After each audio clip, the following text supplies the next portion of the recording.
F'sentenza li ngħatat wara kawża kostituzzjonali kien ikkundannat b'mod aħrax id-dewmien fil-Qrati Maltin u l-mod kajman kif il-prosekuzzjoni mexxiet il-każ tagħha kontra persuna akkużata bit-traffikar ta' droga. Il-Qorti Kostituzzjonali magħmula minn 3 imħalfin kienet qiegħda tiddeċiedi dwar appell ta' Joseph Lebrun fuq kawża li fiha kien instab li kien inkisirlu dritt fundamentali ta' smigħ xieraq. Dan kawża tal-istess dewmien. Permezz tal-avukati Veronique Dalli u Franco De Bono, Lebrun argumenta li ta' dan kellu jingħata kumpens. Għawek għandek każ fejn għandek persuna li ġie arrestat f'Novembru 2005 u sal-lum għadu qed jistenna illi jiġu konkluża il-proċeduri. Kien hemm numru kbar ta' nuqqasijiet, numru kbar ta' ineffiċjenzi. Il-qorti qalet li f'dan il-każ il-proċeduri ma tmexxewx bil-ħeffa u bl-effiċjenza meħtieġa biex Lebrun ikollu l-każ tiegħu mismuħ fi żmien raġonevoli. Il-Qorti Kostituzzjonali qalet biżżejjed wieħed iħares lejn il-lista ta' seduti u tara kemm il-seduta ħliet għax fiha ma jsir xejn jew lanqas jidher l-uffiċjal prosekutur. Filwaqt li rreferi tal-argument tal-Avukat Ġenerali li l-espert tekniku dan biex lesta r-rapport, il-Qorti Kostituzzjonali qalet li din mhix skuża iktar u iktar meta l-Avukat Ġenerali ma nfurmaħiex bid-diffikultajiet li kien hemm.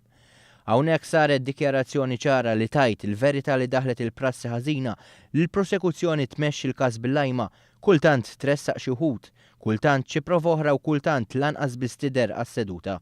L-avukat Franco De Bono jisħaq li wieħed irid jiftakar li f'dan il-każ l-akkużat kien diġà liberat mill-qorti tal-maġistrati.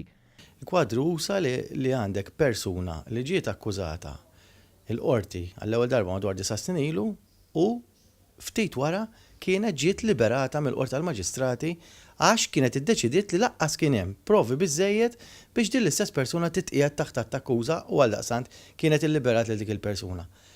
L-istess persuna li mbagħad baqgħet imdendla għal dawn is-snin kollha u kif qalet anke l-Qorti Kostituzzjonali fis-sentenza illi ngħatat issa riċentement kellek dan id-dewmien li allura għandu jinftiem f'dan il-kuntest ta' persuna li kienet diġà ġiet liberata u fil-kuntest ta' provi li kellhom jinġabu u għadda dan iż-żmien kollu u wieħed baqa' jistenna. Min-naħa tagħha l-avukat Veronique Dalli fissret is-serjetà ta' dan il-każ u l-messaġġ li tibgħat din is-sentenza.